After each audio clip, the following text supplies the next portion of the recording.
Alhamdulillah wa salatu wa salam ala rasulillah wa ba'd.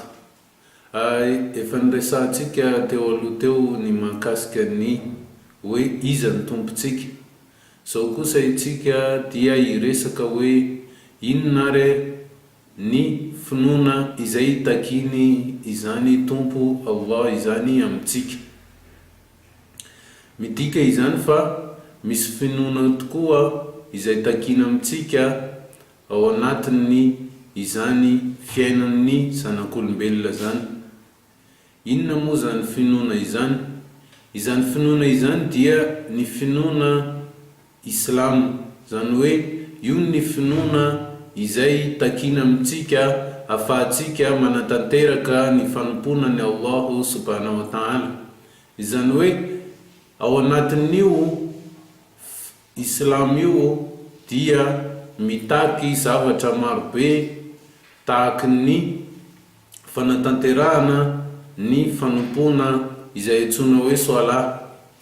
Io finoana Islam io ihany ny finoana izay manakaja ary mendrika tokoa eo anatrehany Allahu subhanahu wa ta'ala, satria efa niteny Allahu subhanahu wa ta'ala ao anaty Quran manao hoe inna ad-dina 'inda Allah al-Islam, zany hoe ny finoana ekeny Allahu subhanahu wa ta'ala dia ny finoana al-Islam.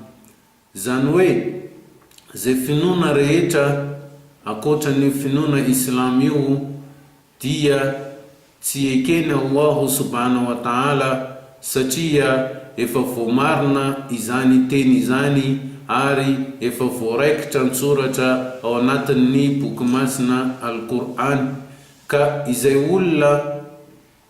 olona manatanteraka fanompona akoatran'izany finoana Islam izany dia tsy voaray tanteraka, satria mbola nitohiziny Allahu subhanahu wa ta'ala izany andininy masina zany manao hoe wa man yabtaghi ghayra al-islam dina falan yuqbala minhu wa huwa fil akhirati min al-khasirin.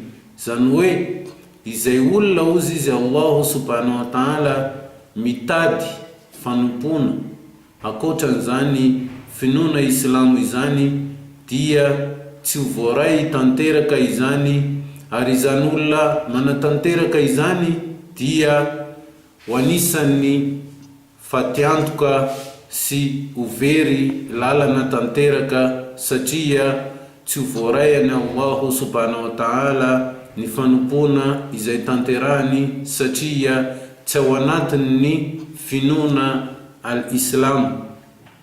Midika izany fa tokony angilatsofina isika ary ieny tsara no hoe tokony hanatanteraka ny fanompona ary ufeheziny izany Islam izany. Isika rehetra dia tokony hanaraka sy ankatoa any Allahu subhanahu wa ta'ala ao anatin'izany finoana al-Islam izany, satria izany no finoana izay ankatoaviny Allahu subhanahu wa ta'ala sy tetaviny amintsika, ary izany finoana izany ihany koa no azahoantsika ny fahombiazana eo anatrehany Allahu subhanahu wa ta'ala. Ka noho izany ijery isika hoe inona zany atao hoe al-Islam zany. Ny atao hoe al-Islam dia raha dika arabaky teny zany dia manao hoe al-istislam, zany hoe mifanekenao tanteraka na hoe filavonao lefina tanteraka fa ankatoa sy anaraka ny tsipika rehetra ao anatin'izany finoana izany ianao, ary ihany koa iataka sy analavitra ny fanompo-tsampy ka anompo any Allahu subhanahu wa ta'ala ireriany. Izany dia midika fa hoe voarara tanteraka ny fanompo-tsampy, ary ny finoana al-Islam dia mampirisika antsika tanteraka ny ankatoho sy anaraka ny fitsipika rehetra izay feheziny izany finoana izany, satria ao anatin'izany no isian'ny fahombiazana sy ny fahasoavana rehetra insha Allah.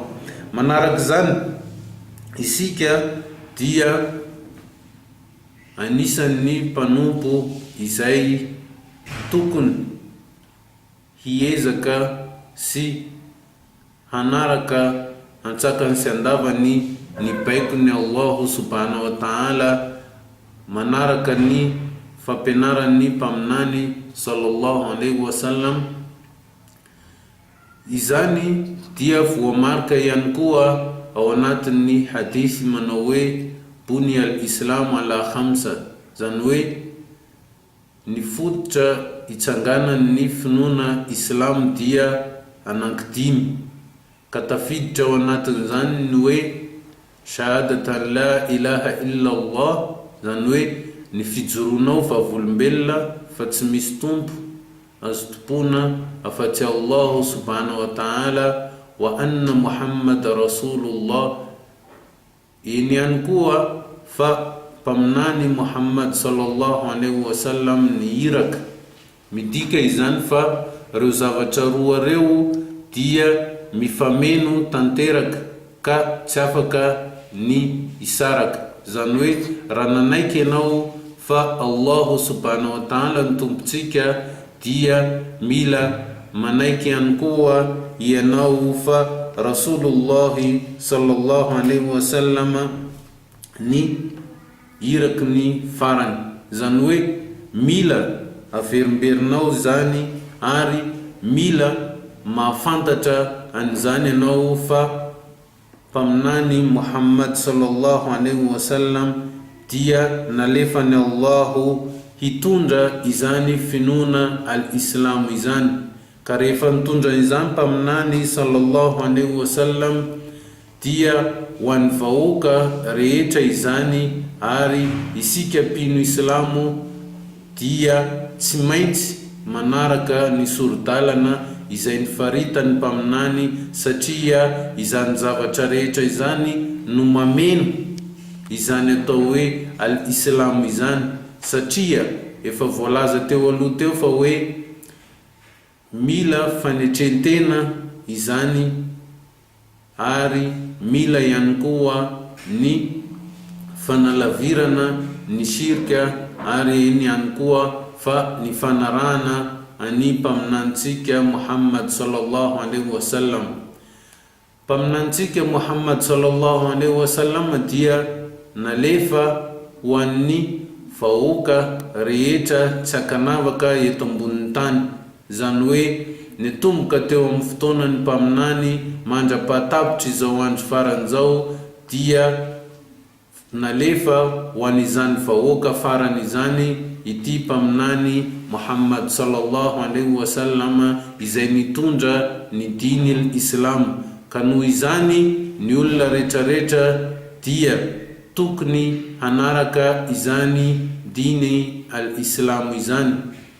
Eny ihany koa fanaitsika mpino Islamo ara dia voabaiko hiantso olona na hampafantatra ny olona izany finoana marina izany, satria izany no takiny Allahu subhanahu wa ta'ala amitsika, ary izany ihany koa no efa nanirany ity mpaminany izay malalatsika farany ity. Zany hoe isika dia tokony ankatoa ny zavatra rehetra izay noentiny ty mpaminany ity, tsy misy analana ary tsy misy ny anampina, satria raha ohatra isika ka manala na manampy dia mitsipaka tanteraka ny baiko izay efa napetraky ny Allah subhanahu wa ta'ala noentiny ity mpaminany ity. Ary rehefa izany dia ao anatin'ilay fototra dimy ny atao hoe iqamati salah, zany hoe rehefa feno ny fototra voalohany hoe nijoro vavolombelona lay olona, dia tsy maintsy mameno na manaraka ny dingana faharoa, manao hoe ny fanatanterahana ny atao hoe soala na hoe ny vavaka. Io vavaka io dia tsy maintsy ataon'ny tsirairay avy izay nanaraka nyty finoana islamo ity, satria izany no dingana ary izany ny zavatra ekena sy baiko izay tsy maintsy akatoavy ny olona manatanteraka, ny olona mino any Allahu subhanahu wa ta'ala. Tsy maintsy tanterana izany soala zany satria izany no lakle mitondra ny olona makany amin'ny fahombiazana sy fandresena ary ny fidirana ao anatin'ny paradisa. Eto dia hofaranasika ny fampatsahivana androany. Wa akhir da'wana anil hamdulillahi rabbil alamin.